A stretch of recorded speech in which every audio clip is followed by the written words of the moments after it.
Esta es como nuestra última clase de introducción. Miramos por qué la revolución industrial es importante, por qué cambió la forma de producción. Recuerden que la eco la podríamos definir como economía, ecosistema y la tecnología. La revolución industrial es prácticamente una revolución de la tecnología, en el sentido de que nos genera energía, potencia, transformación, economía, dinamismo. Voy a poner un ejemplo. Hacia final de la época colonial, en la época colonial no, en la época virreinal es el concepto adecuado. Existieron acá para el virreinato de la Nueva Granada como tres virreyes, no recuerdo los nombres, no me los sé específicamente. Tres virreyes muy cercanos en temporalidad. ¿Por qué? Porque llegar a Santa Fe, a la ciudad de Santa Fe, capital del nuevo reino de Granada, desde Barranquilla o Cartagena, podría ser una... Normalmente eso se podría demorar unos 3 meses, normalmente. Magdalena, subir, yo creo que llegaban por el Girardot, no sé, por toda esa ribera hacia arriba, Tequendama, bueno, hay descripciones de eso. 3 meses. Imagínense que a más de un virrey demoró 6 meses y en el camino moría. ¿Qué ha hecho la tecnología y la revolución industrial por nosotros? El cambio, el dinamismo, la rapidez, la inmediatez y la capacidad de producción. Muy importante, la capacidad de producción. Después de la capacidad de producción llega la capacidad, porque ya tengo muchas cosas para vender, llega la capacidad de vender, que iremos más adelante.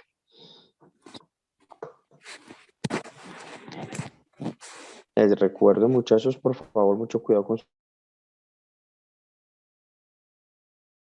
Les recuerdo, muchachos, por favor, con sus micrófonos. Muchas gracias. Bueno, muchachos, recordamos rápidamente. Yo coloco hitos históricos como límites para que se entienda lo importante de los hechos sociales en el cambio de la sociedad, valga la redundancia, lo importante de las cosas que pasan para nosotros. Fin de la Segunda Guerra Mundial. La Segunda Guerra Mundial hemos visto películas, hemos escuchado infinidad de cuestiones, pero debemos entender a la Segunda Guerra Mundial como un proceso social, técnico y tecnológico que permitió el avance en muchos aspectos y permitió que ciertos modelos económicos, culturales, se expandieran más que otros. Es la Segunda Guerra Mundial, fuera de que fue un conflicto bélico extremadamente atroz, fue un conflicto bélico extremadamente técnico y tecnológico. Estamos hablando de las dos partes. Recordemos que un país como Alemania de no más de 80, 90 millones de habitantes peleó contra Rusia, que tenía más de 200, todos los aliados, o sea, y no fue tanto por su capacidad militar, que era extraordinaria, la maquinaria de la Wehrmacht, pero fue más que todo por su capacidad técnica. En un programa de una conferencia de historia militar sobre el ejército de la Wehrmacht, el conferencista decía, los rusos construían el T-34, que es un tanque de guerra de ingeniería básica, entre comillas básica, con lo que básico que puede ser un tanque de guerra, y los alemanes tenían el Tiger, diferentes tipos tenían ellos, pero no era que los rusos fueran mejores que los alemanes. Al contrario, la maquinaria alemana tendía a tener una ingeniería y una capacidad casi artesanal de la construcción del producto. Lo que pasaba era que, era que la mentalidad alemana hacía que no produjeran en masa. O sea, no produjeran en una una cadena de montaje a gran escala, división racional del trabajo hacia Ford, sino que cada uno de estos elementos fuera hecho prácticamente a mano. Mientras que los eh, rusos hacían 400, los alemanes hacían 40. Posiblemente estos 40 podían acabar con 300, con 250, pero no con los 400. Entonces, ¿en qué se convirtió? En una capacidad productiva. Eso es muy importante. ¿Por qué? Porque Alemania mordió más de lo que podía tragar. Y en el sentido de eso se desarrollaron naciones como la Unión Soviética en su momento, y Estados Unidos se expandió por el mundo en un modelo productivo y cultural bancario demasiado importante, que son los modelos que primaron hasta el 91 con la caída de la Unión Soviética y desde ahí todo el mundo capital de la producción está imperando. Por eso necesitamos entender por qué estamos acá, por qué operamos así.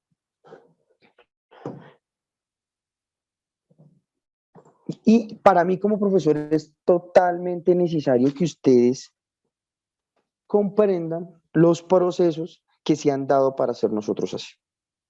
Bueno, la Segunda Guerra Mundial marcó un antes y un después en la historia de la civilización, definiéndose los panoramas ideológicos bastante antagónicos. Fue un conflicto bélico y un hecho social, cultural e histórico donde se enfrentaron diferentes formas de ver el mundo, diferentes formas de producción. Bueno, vamos a hablar de que ya estamos en la segunda década, entramos en la tercera década del siglo XX.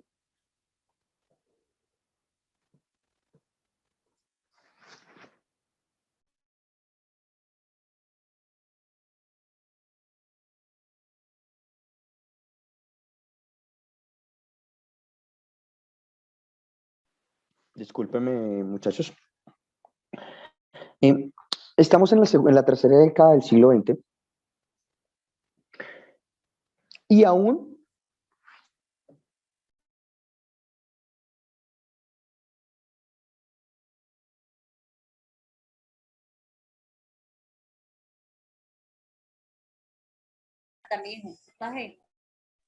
muchachos, estamos en el siglo XX y aún seguimos manteniendo o tenemos repercusión de lo que pasó en ese momento histórico. Diferentes tipos de ideología y diferentes formas de producción. La producción en masa de la Unión Soviética. La Unión Soviética, independientemente de su ideología comunista y, entre comillas, socializante o comunista, tenía modos de producción bastante parecidos a los capitalistas y con cuotas bastante interesantes. Este modo de producción está enfocado desde el Estado y se permite en función estatal. La Alemania nazi tiene ciertas formas de autarquía en el sentido de que se autoabastece y que en lugar de como los rusos, que es una dictadura del proletariado, la Alemania de Hitler es más una cooperación de las clases. Es un estado corporativista, más o menos como lo que hizo Franco, pero no tan complejo. Y tenemos las otras tres grandes economías en el post de la guerra, que son Inglaterra, Francia y Estados Unidos.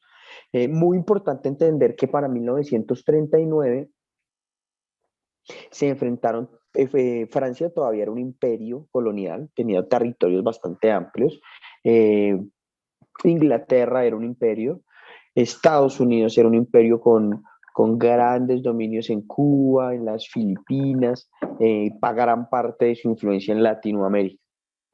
Estamos hablando de economías con capacidades productivas a niveles importantísimos. ¿Qué pasó? La guerra determinó mucho de los niveles de producción que actualmente sostenemos, pero también fue la cúspide más alta alcanzada en materia científica, logística y material hasta el momento, en el sentido de que se pudo elaborar un arma a partir de la transformación de un mineral o de una materia prima. Podríamos decir que es la bomba atómica.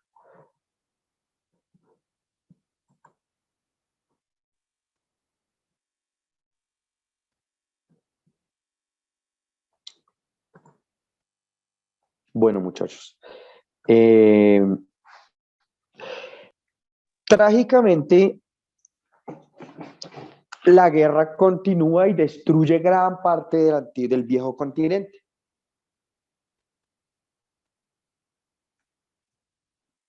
Gran parte de la materialidad europea pierde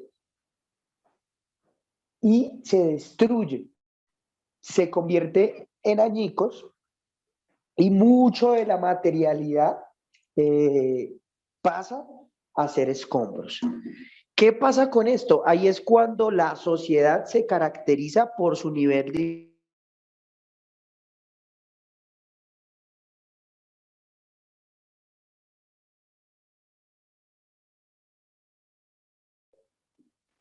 ¿Cómo reconstruir bajo qué enfoque?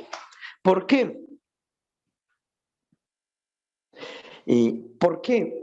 Porque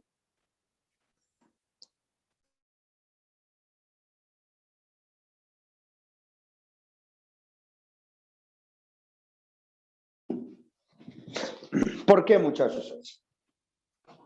No, es que yo hago ciertas pausas para que ustedes me puedan entender mejor. ¿Por qué hay que reentender los enfoques que se dan?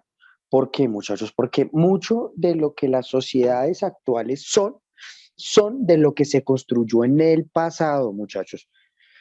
Quiero recordar a los que no están en Bogotá, les voy a hacer un pequeño recorderis y cuando ocurrió el 9 de abril de 1948, gran parte de la ciudad de Bogotá, los que conocen Bogotá no iban hasta la carrera 30 y se destruyó gran parte de la ciudad. Esto dio pie para que existieran modelos urbanísticos paralelos a los existentes, modelos de producción distintos a los contenidos hasta el momento. Fue muy importante. Entonces, la reconstrucción de Europa se convierte en toda una discusión de modelos de producción, de formas organizativas, si construimos lo que tenemos anteriormente, si reconstruimos lo que tenemos en la actualidad, si volvemos a dejar todo como antes de la guerra. Estos son preguntas bastante importantes que no solo obedecen a procesos económicos y políticos, sino más que todo sociales. ¿Por qué? Porque nosotros construimos algo para estar en nuestro entorno, para usarlo, para habitarlo, para generar un ambiente seguro.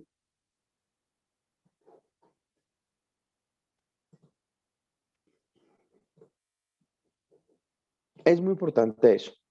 Bueno, muchachos, trun. La reconstrucción de Europa después de la Segunda Guerra Mundial fue una tarea que no solo fue de características políticas, sino que se necesitó toda una visión material que no solo hiciera una reconstrucción, valga la redundancia en lo material, sino económico y social.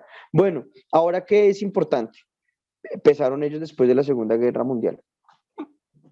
Vamos a ver ahorita un caso particular que es el de Varsovia en Polonia, Warsaw, una ciudad bastante histórica, y van a ver el tamaño de destrucción que llegó a tener esta guerra de aniquilación.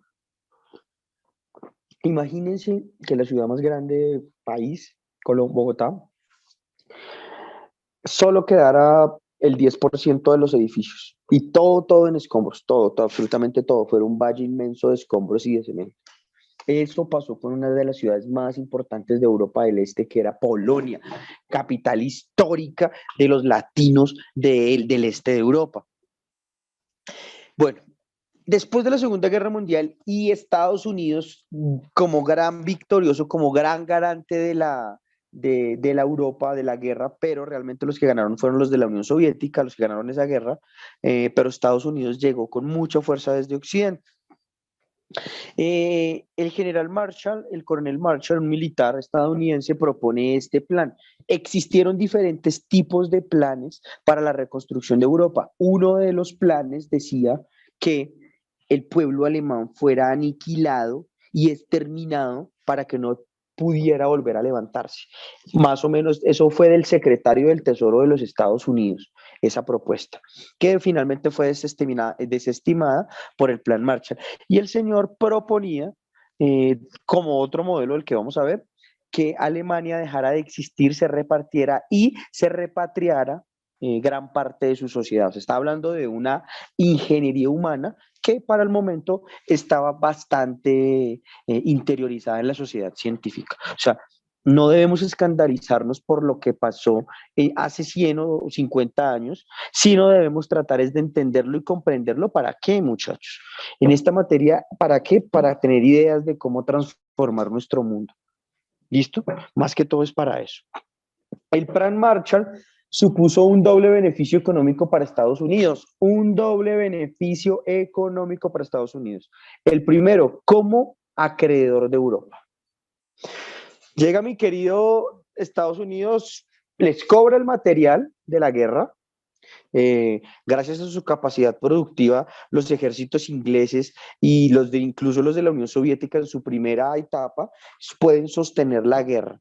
Recordemos que los Estados Unidos hacia 1941 en la operación de Barbarroja por los alemanes reciben material y ayuda, eh, no mano de obra, sino materias primas necesarias para que la Unión Soviética pudiera combatir.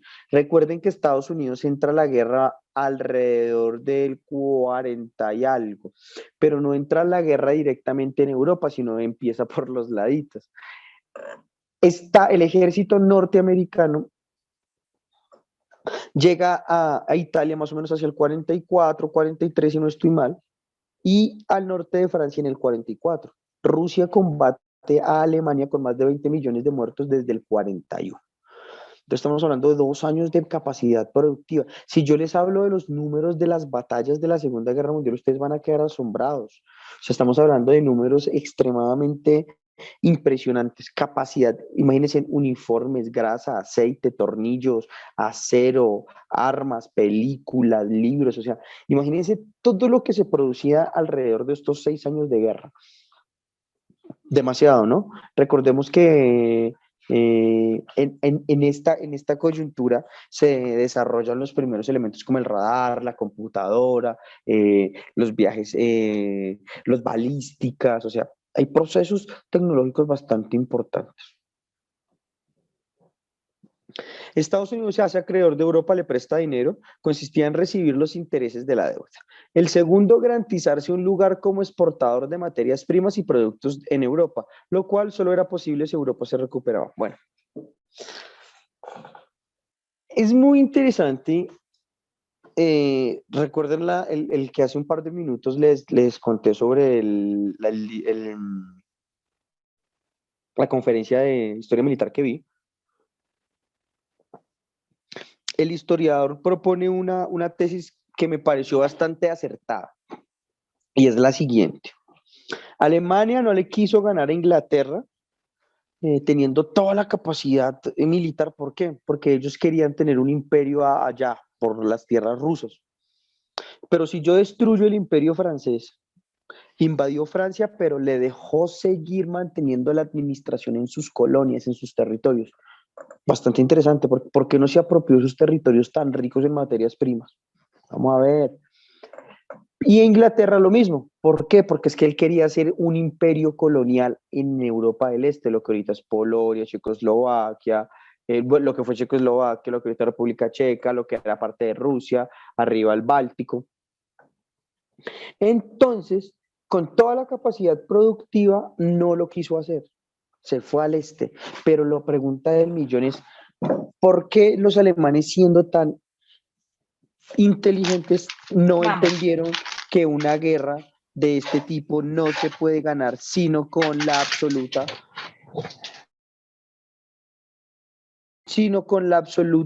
conocimiento de la producción? O sea, nosotros somos una historia de producción, un mundo de la producción, de cómo transformamos el mundo a través de nuestro trabajo y de cómo lo podemos hacer. El Plan Marshall transforma a Europa de una visión distinta. Cosas muy interesantes. Levi's y Coca-Cola fueron uno de los productos más exportados de Estados Unidos. Mucho, mucho, mucho.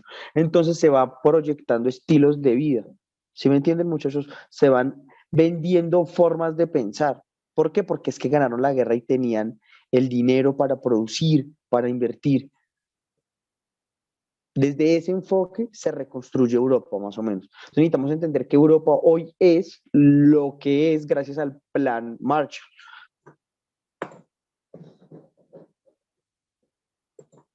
Bueno, les voy a poner el ejemplo porque con ejemplos entendemos un poco mejor. Polonia es el país que más sufrió durante la Segunda Guerra Mundial. También allí la guerra terminó en 1945, pero con la liberación. El ejército alemán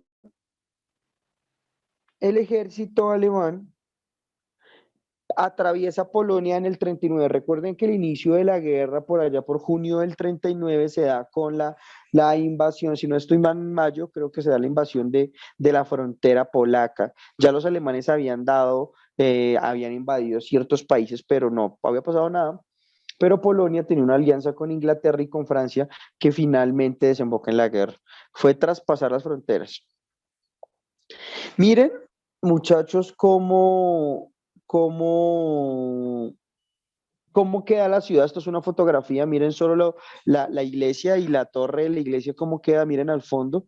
Sé que es una foto bastante antigua, pero podemos notar la dimensión trágica de esta ciudad. Ahora imaginémoslo, pensemos que nos pasara a nosotros y tendríamos la capacidad como sociedad en Colombia de reconstruir una ciudad a la destrucción de este nivel. Con el nivel de corrupción que tenemos actualmente, creería que no.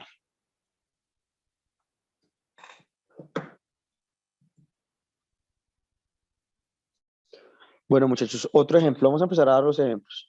En julio de 1953, casi 8 años después de que se acabara la Segunda Guerra Mundial, ¿por qué? Porque Europa no tenía nada, no tenía ninguna capacidad productiva, materias primas, eran escombros. Incluso es muy interesante ver los videos, vamos a ver si podemos proyectar uno ahorita, de cómo los alemanes después de la Segunda Guerra Mundial reciclan los ladrillos para volver a usarlos. En julio de 1953, en julio de 1953 arrancó la primera fase de la reconstrucción. Se emplearon los propios escombros a la medida de lo posible, siguiendo antiguas pinturas de Marcelo Bacciarelli y Bernardo Bellotto, y proyectos arquitectónicos de artistas previos a la guerra, bajo la supervisión del gobierno comunista impuesto. ¿Por qué es importante este caso? Porque Varsovia quedó totalmente destruida. Entonces empezaron a existir algunos discursos en decir, bueno, ¿cómo queremos nuestra nueva ciudad de Varsovia?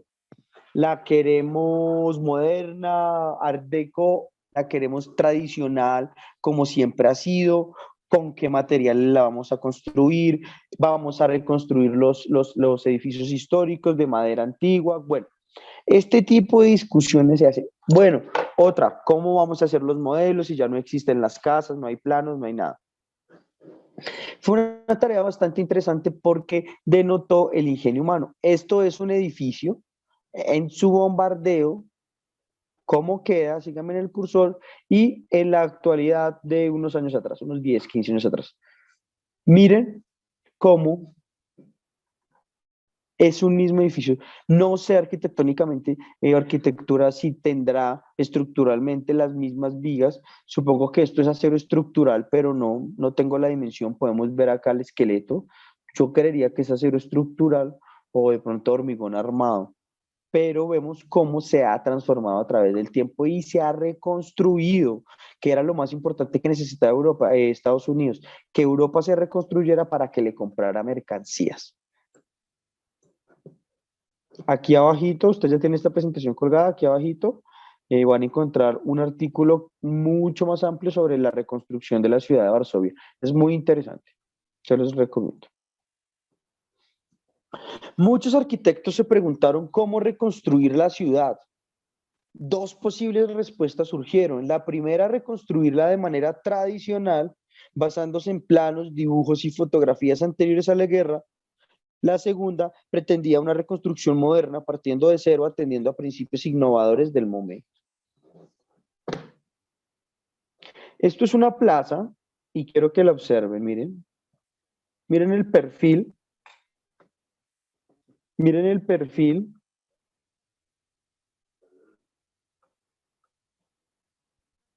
de la plaza. Es muy interesante porque son casas, yo creo, del estilo del siglo XV, XVI, en el cual se primaban los espacios pequeños, pero hacia arriba, generalmente construida con mampostería y la estructura era de madera. Miren cómo queda acá y miren cómo se reconstruye en la actualidad. O sea que finalmente gana el modelo de reconstrucción tradicional, pero vamos a ver si se hizo con materiales clásicos o se usaron materiales modernos para hacer una réplica, una reconstrucción tradicional.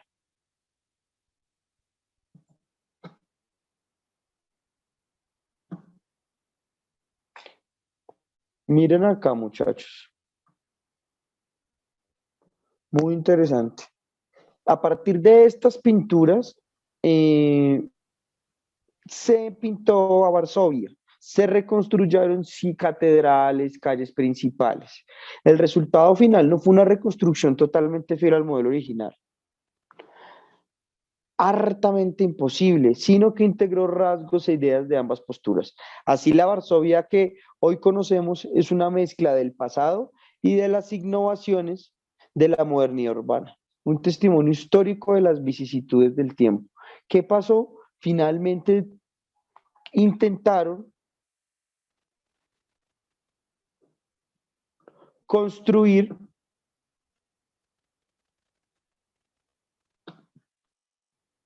sobre planos, pinturas, pero con materiales modernos. Eso es lo que nos garantiza una tecnología, un pensamiento nuevo. Imagínense en otro momento histórico que hubieran hecho, se hubieran puesto a llorar o hubieran abandonado el territorio incluso, pero no, el hombre tiene la capacidad de producir de forma bastante interesante.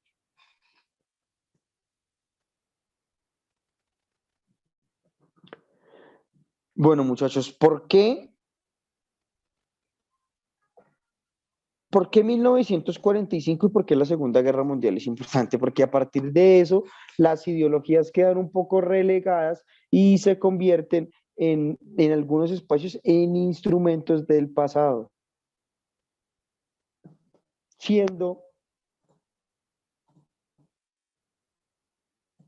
o haciendo que la sociedad cambiara sus formas de producción.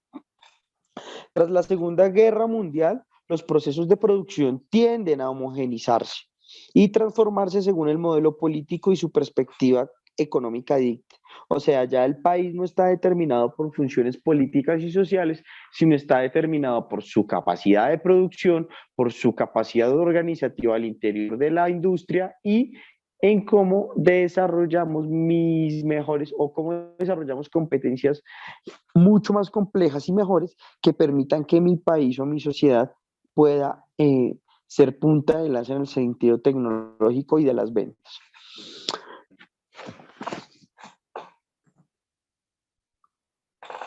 La explotación de un estereotipo fue muy usado después de la Segunda Guerra Mundial porque inconscientemente o conscientemente se necesitaba encajar en los estándares del vencedor. Estados Unidos característicamente y después de la Segunda Guerra Mundial especialmente se enfocó en una economía de mercado, en una economía del consumo. Y esto es italiano, pero los estándares de la publicidad y de cómo se vende se enfocaban prácticamente en el modelo norteamericano.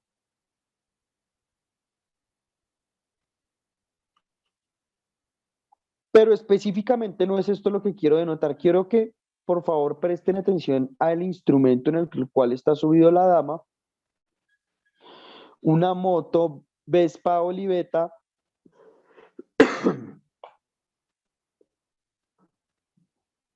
que fue uno de los instrumentos de la industria que más revolucionó Europa. Recuerden, muchachos, que Europa quedó devastada, Europa quedó acabada, Europa quedó destruida, y fueron estos elementos de la industria y de la tecnología que fomentaron el desarrollo de la economía europea de nuevo.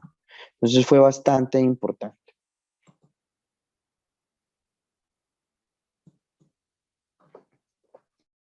Miren, muchachos, la capacidad después de construir tanques, después de construir armas, cañones como el Gran Berta en la Primera Guerra Mundial, eh,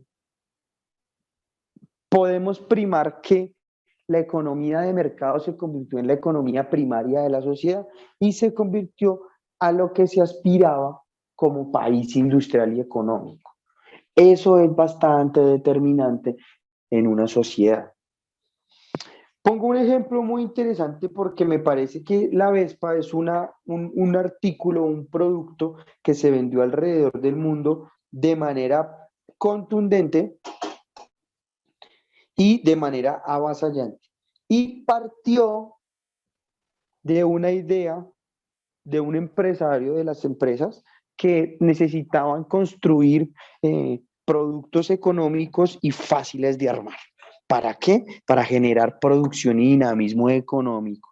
Es decir, reactivemos la economía, Contratemos o fundemos una empresa automotriz nacional la cual permita generar carros de 15 millones de pesos, de 10 millones de pesos, que permitan trabajar en ellos y movilizarse y dejar de comprar marcas extranjeras. Algo así es lo que pasó con estas motos Vespas en Italia, que generaron toda una identidad cultural.